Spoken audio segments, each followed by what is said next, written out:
عليكم، مرحبا بكم في قناة كنزة كوكن. اليوم جبت لكم وصفة الفرماج الطري. لهاد الوصفة نحتاج ربع لتر حليب ساخن، لازم نسخنوه. نزيد عليه مغرفة كبيرة خل عادي، ونزيد نعصر نص حبة قرص، الحبة تكون متوسطة. نحركو مليح، يعني نخلطو هادوك المقادير ونخليه قيس 10 دقائق حتى ل15 دقيقة. نتحصل على هذاك الجبن تاعو.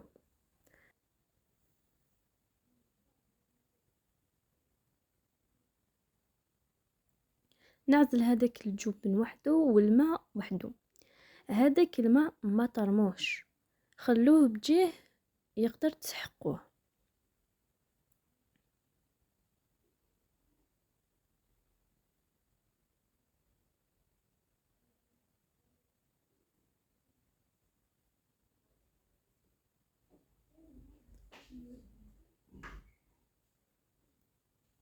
بعد ما فصلت هذاك الجبن على هذاك الماء، نزيد قيس 3 حبات فرماج، يعني 3 مثلثات، ونميكسوه بالبراميكسور.